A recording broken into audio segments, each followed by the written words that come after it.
Shalom, selamat datang dalam ibadah yang diberkati Tuhan. Saya percaya jemaat Tuhan dalam keadaan baik dan selalu dalam lindungan Tuhan. Selamat bergabung bersama kami di PD Ebenezer. Untuk saudara yang baru pertama kali atau kedua kali datang, saya berharap iman saudara dapat bertumbuh, berbuah, dan dapat melayani tempat ini. Ada beberapa hal yang perlu kita simak untuk kegiatan gereja di PD Ebenezer minggu depan. Berkat masih dalam format doa berantai dan saudara dapat melihatnya dalam mata jemaat. Doa pagi masih tetap dilaksanakan setiap hari Senin sampai Sabtu jam 5 sampai jam 6 pagi. Ibadah dilaksanakan dalam 3 session. Ibadah pertama pada pukul 6 pagi, ibadah kedua pada pukul 7 pagi, dan ibadah ketiga pada pukul 8 pagi. Di hari Jumat ada latihan musik untuk ibadah raya 1, dan di hari Sabtu ada latihan musik untuk ibadah raya 2 dan 3. Jangan lupa tetap ikuti protokol kesehatan seperti mencuci tangan, pakai masker, dan tetap jaga jarak. Selamat beribadah, Tuhan Yesus memberkati. Puji Tuhan, shalom jemaat yang terkasih dalam Tuhan. Haleluya, tiba saatnya kami boleh berkumpul bersatu untuk memuliakan nama Tuhan kita. Amin.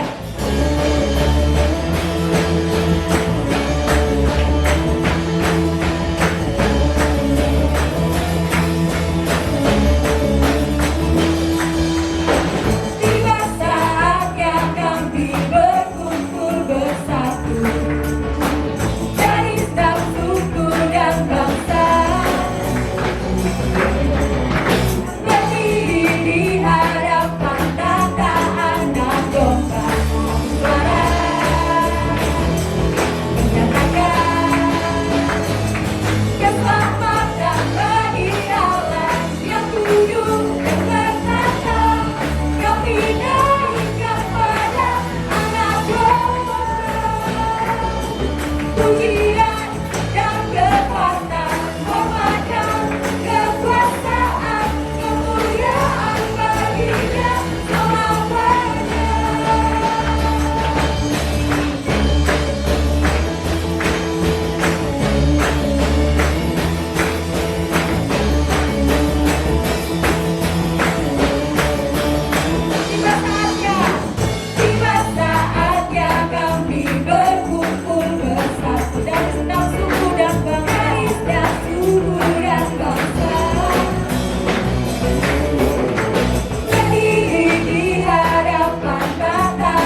boleh dapat bersyukur karena Indonesia yang sudah merdeka. Biarlah Indonesia penuh dengan kemuliaan Tuhan. Kita berdoa pada hari ini untuk Indonesia kita.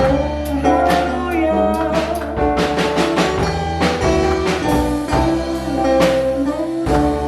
Katakan Yesuslah Tuhan. Yesuslah Tuhan yang layak ditinggikan, layak disembah oleh suku-suku bangsa. Dengan darah-Mu telah tebus dosaku, telah tebus bangsaku.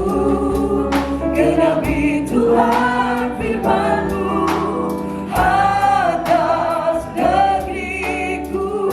Katakan sekali lagi, Yesuslah Tuhan yang layak ditinggikan, layak disembah oleh suku-suku bangsa. Dengan darah-Mu Kau telah tebus bangsaku. Genapi Tuhan firman-Mu atas negeriku. Hatiku rindu, hati kita penuh dengan kerinduan. Indonesia dipulihkan kembali. Hatiku rindu, oleh doa-doa kita bersama. Kuasa-Mu di tanah tercinta, negeriku Indonesia. Ku berdoa Indonesia, penuh kemuliaan-Mu Indonesia, bagi kemuliaan-Mu. Katakan Yesuslah Tuhan.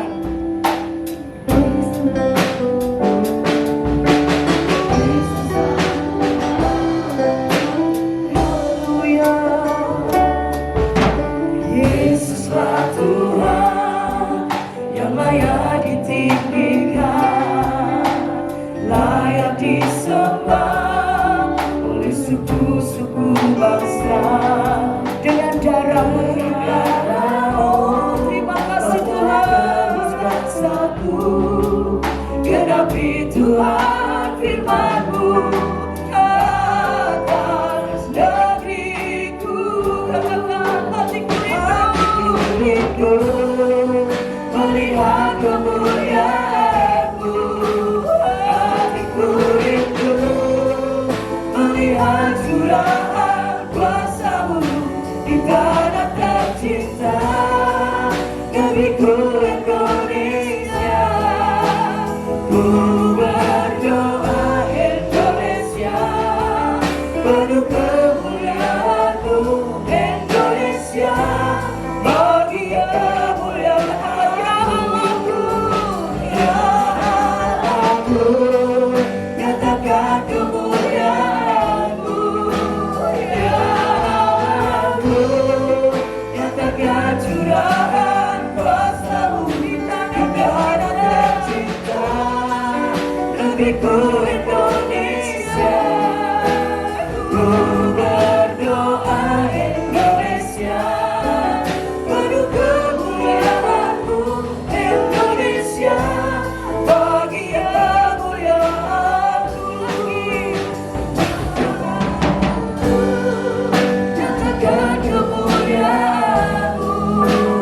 Ya Allahku, nyatakan curahan kuasa-Mu di tanah tercinta, negeriku Indonesia. Ku berdoa Indonesia, penuh kemuliaan-Mu Indonesia, bagi kemuliaan-Mu. Haleluya. Rindu kami ada buat Indonesia. Haleluya. Kami doa buat Indonesia. Indonesia, terima kasih bangsa kami ya Tuhan.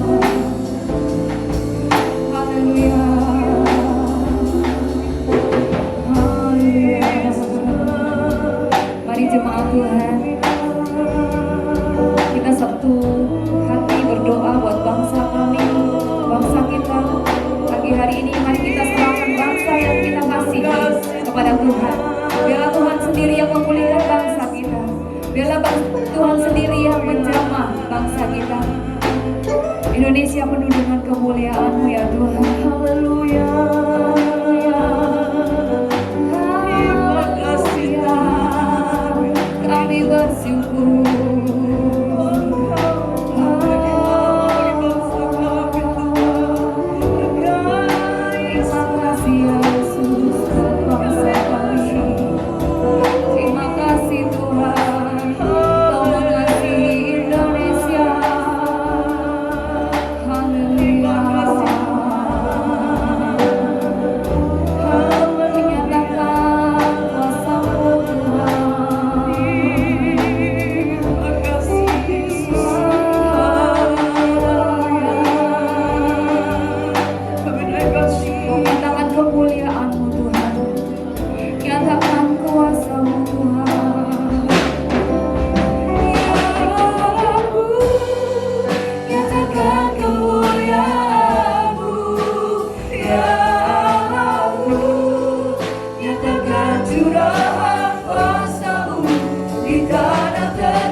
Shalom jemaat terkasih dalam Tuhan. Sebelum kita akan memberikan persembahan dan persepuluhan kita yang terbaik bagi Tuhan, saya ajak jemaat Tuhan untuk kita sama-sama membaca firman Tuhan di dalam 2 Korintus 8 ayat 2-4 sudah ada di depan.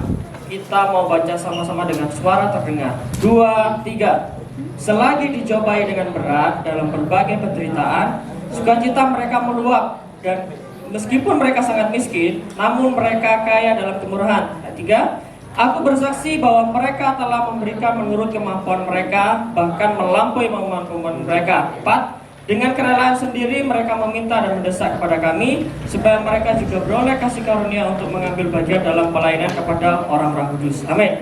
Di sini kita melihat tentang jemaat Tuhan yang ada di Makedonia, yang disaksikan sendiri oleh Paulus. Dikatakan di sana bahwa jemaat Makedonia adalah sangat miskin, tetapi yang luar biasanya adalah jemaat di sana adalah sangat kaya dalam kemurahan. Mereka adalah jemaat-jemaat yang murah hati. Paulus menyaksikan bahwa mereka malah yang mendesak untuk bisa memberi dengan sukarela untuk mengambil bagian dalam pelayanan orang-orang yang kudus. Mereka sangat senang untuk mendukung pekerjaan Tuhan, dan mereka sangat senang untuk dapat menjadi berkat bagi hamba-hamba Tuhan. Dan mereka senang menjadi berkat bagi pemercaya yang lainnya. Dan biarlah jemaat di Makedonia ini menjadi contoh bagi kita semua, supaya kita menjadi kaya dalam kemurahan. Kita memberi bukan karena harus, tetapi karena haus untuk memberi. Kita memberi bukan karena kudu memberi, tetapi karena kita rindu untuk memberi. Kita kaya dalam kemurahan, maka kita juga akan kaya atau berlimpah dalam kemurahan. Bagi saudara mungkin yang mau menjadi berkat bagi hamba-hamba Tuhan yang ada di wilayah Gresik, Surabaya, dan Madura, saudara bisa ikut untuk kegiatan bakti sosial untuk memberkati kurang lebih 30 hamba-hamba Tuhan yang sedang dalam perintisan. Jadi saudara bisa langsung menghubungi Bapak Gembala. Dan biarlah kita menjadi jemaat-jemaat yang murah hati, biarlah kita menjadi jemaat yang kaya dalam kemurahan, sehingga berkat-berkat Tuhan terturun dan tercurah atas kehidupan kita. Tuhan Yesus memberkati kita semua. Persiapkan persembahan dan persepuluhan saudara yang terbaik bagi Tuhan. Dan sebelum itu, saya ajak jemaat Tuhan untuk kita mau berdoa bersama-sama. Tuhan Yesus. Terima kasih untuk hadirat Tuhan yang sudah kami rasakan ketika saat kami memuji dan membesarkan nama-Mu Tuhan. Dan sebentar kami akan mendengarkan firman Tuhan. Biarlah firman Tuhan juga mengubahkan hidup kami, memberkati kehidupan kami. Dalam nama Tuhan Yesus Kristus, mau berdoa dan mengucap syukur. Amin. Shalom Bapak Ibu yang dikasihi Tuhan. Kita pada pagi hari ini menikmati hadirat Tuhan. Dan saya mau menyampaikan firman Tuhan tentang kehilangan hadirat Tuhan. Apakah kita bisa kehilangan hadirat Tuhan?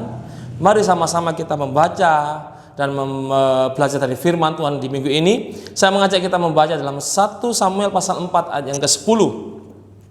Firman Tuhan berkata demikian.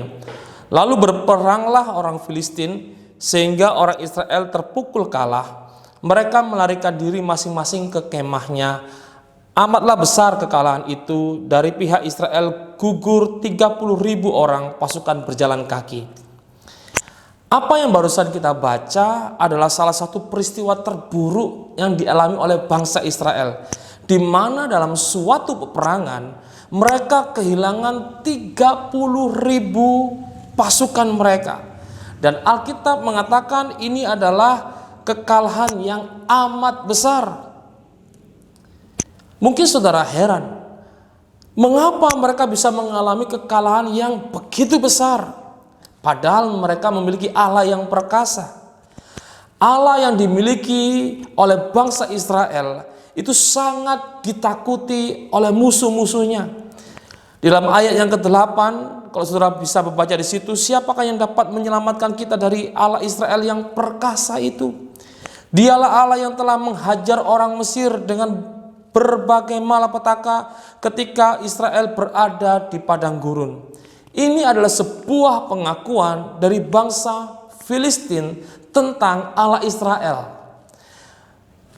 Kita lihat kembali dalam ayat yang kedua dalam pasal ini. Dikatakan bahwa bangsa Israel mengalami kekalahan pertama di mana ada 4.000 tentara mereka yang mati. Dan mereka berpikir untuk memindahkan tabut Allah yang saat itu ada di Silo ke tempat perkemahan mereka yang ada di dekat Ebenezer. Dan mereka berpikir kalau ada tabut Allah di situ, maka keadaan akan bisa berbalik. Tetapi faktanya yang terjadi, walaupun tabut Allah ada dan dipindahkan di tengah-tengah mereka, mereka justru mengalami kekalahan yang amat besar. Bahkan tabut Allah dicuri oleh orang Filistin. Mengapa demikian? Mengapa mereka bisa kalah? Jawabannya mari sama-sama kita melihat dalam ayat yang ke-21. Kali ini kita membaca dari redaksi Bahasa Indonesia Sehari-hari. Anak itu dinamainya Ikabod. Katanya, kehadiran Allah yang mulia telah hilang dari Israel. Yang dimaksudkannya ialah bahwa peti perjanjian sudah dirampas oleh dan mertuanya serta suaminya telah meninggal.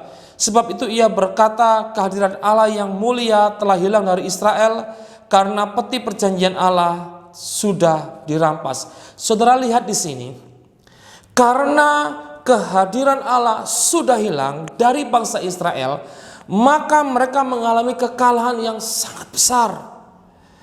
Tabut Allah yang ada di tengah-tengah mereka pada saat itu hanya menjadi sebuah simbol semata, saudara. Seperti sebuah singgasana, tetapi tidak ada raja yang duduk di atasnya. Kenapa demikian? Karena Tuhan tidak menyatakan kehadirannya kepada bangsa Israel. Itulah yang terjadi saat bangsa Israel mengalami kekalahan besar. Mereka kehilangan hadirat Tuhan. Hadirat Tuhan telah hilang dari tengah-tengah mereka. Pertanyaan mungkin yang saudara tanyakan, mengapa kehadiran Tuhan bisa hilang dari tengah-tengah umat Israel? Apa saja yang membuat hadirat Tuhan itu bisa pergi atau hilang dari kehidupan orang Israel atau juga dari dalam kehidupan kita, sehingga kita mengalami kekalahan-kekalahan, bahkan seperti dikatakan oleh firman Tuhan, mungkin kekalahan yang amat besar. Mari kita lihat sama-sama, saudara. Yang pertama, hal yang membuat Roh Allah itu bisa pergi, hilang dari kehidupan kita? Yang pertama adalah karena dosa. Roma pasal 3 ayat 23 mengatakan demikian. Karena semua orang telah berbuat dosa dan telah kehilangan kemuliaan Allah. Dosa mengakibatkan kita kehilangan kemuliaan Allah. Kita kehilangan hadirat Tuhan. Pengertian dosa adalah kita menggantikan posisi Tuhan untuk menjadi pusat kehidupan kita. Seharusnya yang menjadi pusat kehidupan kita adalah Tuhan. Berdosa itu berarti kita menjadi Tuhan atas diri kita sendiri. Kalau saudara melihat dalam Kejadian pasal 3 yang kelima, ular berkata, kamu akan seperti Tuhan, tahu tentang apa yang baik dan yang jahat. Ular berkata kepada Hawa, kepada perempuan itu, kepada manusia. Dan celakanya perempuan itu, manusia tertarik untuk menjadi seperti Tuhan. Oleh karena itulah manusia jatuh dalam dosa. Karena kita menjadi Tuhan atas kehidupan kita. Saudara yang dikasihi Tuhan, arti kata dosa itu adalah falling short atau tidak mencapai standar atau meleset dari sasaran. Kenapa? Karena manusia berusaha menjadi Tuhan atas hidup mereka.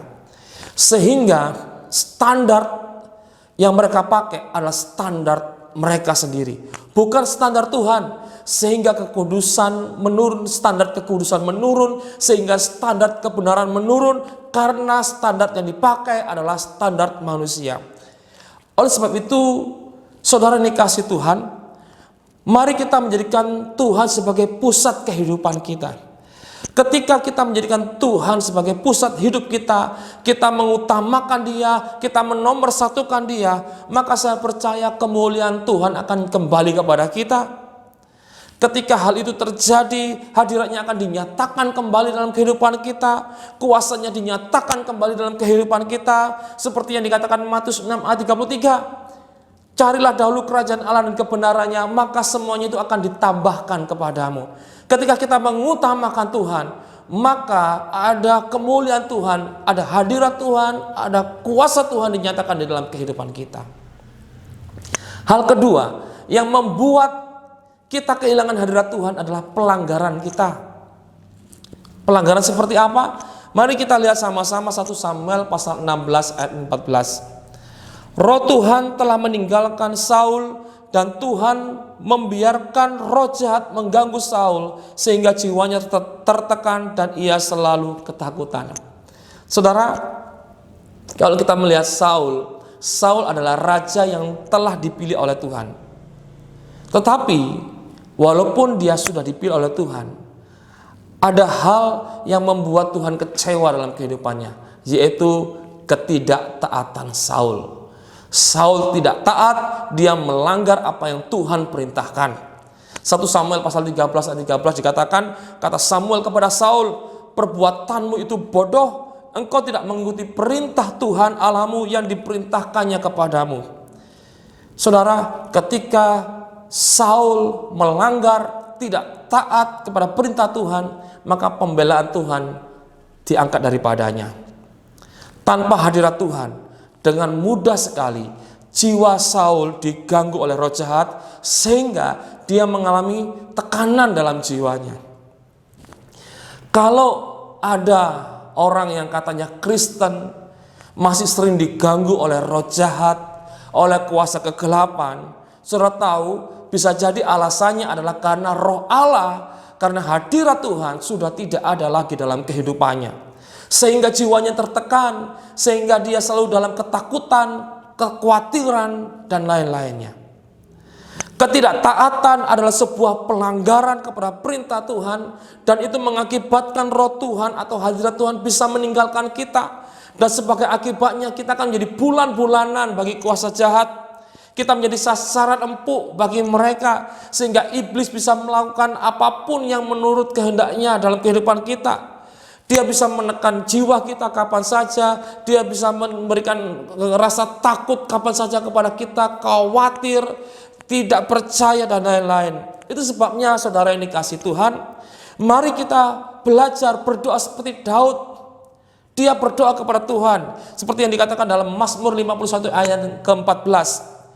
Bangkitkanlah kembali kepadaku kegirangan karena keselamatnya daripadamu, dan lengkapilah aku dengan roh yang rela. Dalam terjemahan lain dikatakan roh yang taat. Saudara dan saya sudah dipilih untuk menjadi anak-anaknya. Tapi jangan bangga kalau kita sekedar dipilih. Kita harus hidup di dalam ketaatan. Apa gunanya kita sudah dipilih tetapi kita tidak taat kepada perintah Tuhan sebagai anak-anak Tuhan?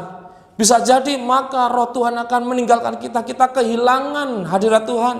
Dan sebagai akibatnya iblis bisa menteror kita kapan saja. Oleh sebab itu saudara yang dikasihi Tuhan, mari kita berdoa kepada Tuhan. Tuhan, berikan kepada saya roh yang taat. Aku mau mentaati apa yang menjadi perintah-Mu dalam kehidupanku. Ketidaktaatan mengakibatkan roh Tuhan meninggalkan kita. Yang ketiga, yang bisa membuat kita kehilangan hadirat Tuhan adalah perbuatan jahat. Perbuatan jahat seperti apa? Mari kita membaca dalam 1 Samuel pasal 2 ayat ke-12. Adapun anak-anak lelaki Eli adalah orang-orang dursilah, sangat jahat menurut terjemahan lain. Mereka tidak mengindahkan Tuhan. Dikatakan oleh firman Tuhan bahwa Hofni dan Pinehas, selain mereka adalah anak hamba Tuhan, anak imam, mereka juga melakukan tugas keimaman dalam 1 Samuel pasal 1 ayat yang ketiga. Tetapi menurut firman Tuhan, mereka adalah imam yang sangat jahat. Mereka tidak mengindahkan Tuhan. Arti tidak mengindahkan Tuhan berarti tidak mempedulikan atau tidak memperhatikan. Dengan kata lain, mereka menganggap seolah Tuhan tidak ada. Karena mereka menganggap bahwa Tuhan tidak ada, maka mereka melakukan apa yang menurut kehendak mereka, semau mereka. Mereka tidak menghormati hadirat Tuhan lagi. Kalau saudara membaca dalam ayat 13 dikatakan mereka melanggar batas hak para imam. Jadi imam yang seharusnya dilarang ini, dilarang itu, mereka langgar semuanya. Mereka tidak mentaati. Mereka melakukan kejahatan di mata Tuhan. Di dalam ayat yang ke-16 saudara bisa melihat kearoganan mereka. Mereka mengancam dengan kekerasan. Padahal seorang imam seharusnya adalah imam yang lemah lembut. Seorang hamba Tuhan yang lemah lembut. Ayat yang ke-17 dikatakan mereka tidak menghargai korban persembahan kepada Tuhan. Mereka tidak menghargai firman Tuhan.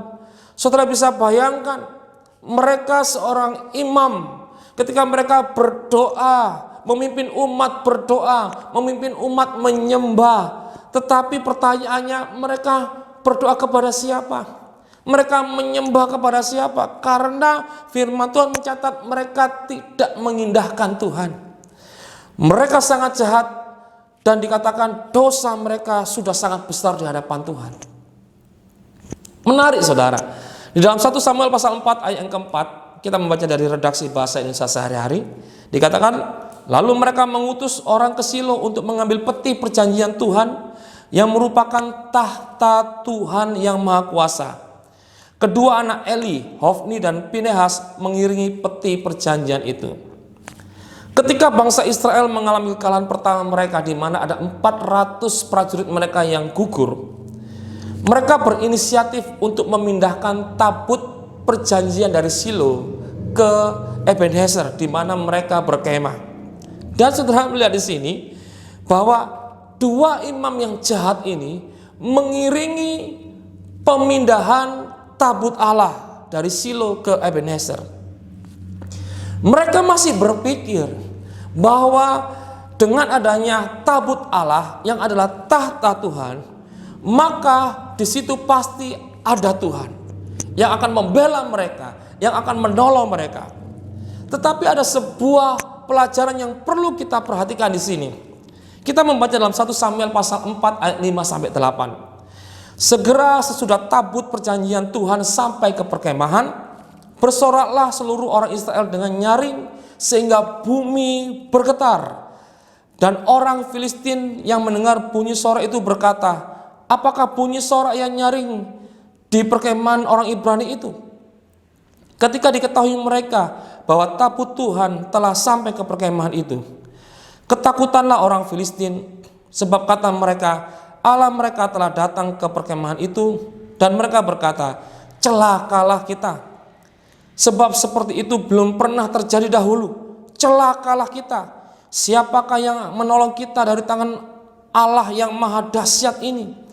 Inilah juga Allah yang telah menghajar orang Mesir dengan berbagai-bagai tulah di padang gurun. Saudara ini kasih Tuhan, ketika ada tabut Allah yang adalah tahta Tuhan di tengah-tengah orang Israel, mereka bersorak-sorai sehingga tanah di mana mereka berkemah itu bergetar. Ada euforia di situ, bersorak dengan suara nyaring. Mungkin mereka bernyanyi bersukacita, ada sukacita yang luar biasa. Dan ini menurut mata jasmani, kebanyakan orang berpikir bahwa Tuhan ada di tengah-tengah mereka. Tetapi kenyataannya hadirat Tuhan telah hilang dari tengah-tengah mereka. Bukan karena Tuhan tidak suka dengan puji-pujian. Puji-pujian adalah tahta Tuhan. Tetapi Tuhan tidak suka dengan kejahatan-kejahatan yang telah mereka lakukan. Ingat, mereka tidak mengindahkan Tuhan, menganggap Tuhan tidak ada. Dan sekarang di peperangan mereka menganggap bahwa Tuhan ada di tengah-tengah mereka. Mereka bersorak-sorak, bernyanyi-nyanyi. Memang Tuhan bertahta di atas puji-pujian umat Israel, di atas puji-pujian umat pilihannya. Dalam Mazmur pasal 22 ayat keempat dikatakan seperti itu.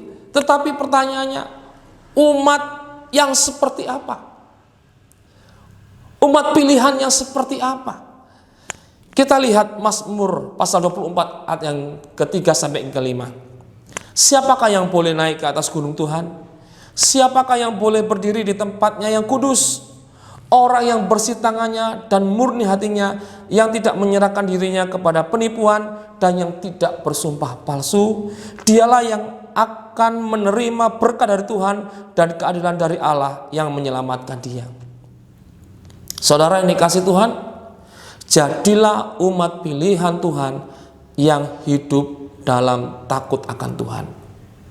Walaupun engkau adalah umat pilihan Tuhan, walaupun engkau seorang pelayan sekalipun, tetapi kalau dalam perjalanan kehidupanmu engkau tidak pernah takut akan Tuhan, engkau tidak mengindahkan Tuhan, jangan kaget, hadirat Tuhan akan hilang dari hadapanmu.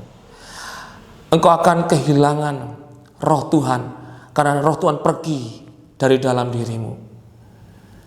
Bukannya Tuhan tidak suka dengan puji-pujian, bukannya Tuhan tidak suka dengan euforia. Tuhan suka dan Tuhan tetap bersemayam di atas puji-pujian. Tetapi siapa yang memuji Tuhan, Tuhan juga perhatikan itu. Tuhan mau kita menjadi umat pilihannya yang hidup dalam takut akan Tuhan, hidup dalam kekudusan, hidup dalam kemurnian, hidup di dalam kebenaran.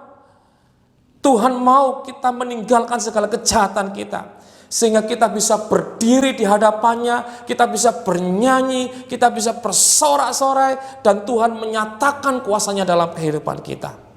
Mari jemaat yang dikasih Tuhan, kita mengevaluasi diri kita. Kalau selama ini mungkin kita dalam kekalahan yang besar, kekalahan yang terus berulang-ulang, jangan-jangan hadirat Tuhan telah meninggalkan kita. Mari kita evaluasi. Apakah ada dosa yang belum kita bereskan? Apakah ada pelanggaran yang belum kita selesaikan? Apakah ada kejahatan yang masih kita lakukan dalam kehidupan kita? Mari, saudara yang dikasih Tuhan, jadikan Tuhan yang utama dalam hidupmu. Jadilah anak Tuhan yang taat dan hiduplah dalam takut akan Tuhan. Tuhan Yesus memberkati. Mari kita berdoa. Saya akan berdoa untuk saudara. Tuhan Yesus, Terima kasih untuk firman-Mu. Hamba-Mu berdoa, Tuhan berbicara kepada anak-anak-Mu yang mendengarkan firman Tuhan. Walaupun hamba-Mu sudah menyelesaikan pemberitaan firman Tuhan, tetapi hamba-Mu percaya bahwa kuasa firman Tuhan masih bekerja. Tuhan mengubahkan kehidupan anak-anak-Mu. Hamba-Mu berdoa Tuhan, supaya anak-anak Tuhan yang mendengarkan firman Tuhan ini boleh mengalami kemenangan demi kemenangan dalam kehidupan mereka.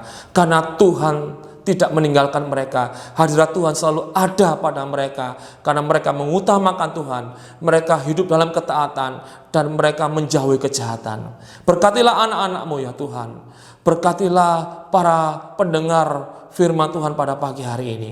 Berkatilah anak-anak Tuhan yang melakukan firman Tuhan. Saudara yang dikasih Tuhan, terimalah berkat dari Tuhan Yesus. Kiranya Tuhan menjadikan engkau kepala bukan ekor. Engkau ada di atas bukan di bawah, naik bukan turun. Diberkati waktu masuk, diberkati waktu keluar. Tidak ada senjata yang ditempa oleh musuh mempan terhadapmu. Kebajikan, kemurahan selalu menyertaimu. Apapun yang engkau kerjakan kiranya dibuat berhasil oleh Tuhan. Engkau diberkati supaya engkau menjadi berkat. Dan nama Tuhan dipermuliakan lewat kehidupanmu. Terimalah berkat di dalam nama yang berkuasa, yaitu Tuhan Yesus Kristus. Semua yang percaya dan diberkati berkata, amin. Selamat hari Minggu, Tuhan Yesus memberkati kita semua.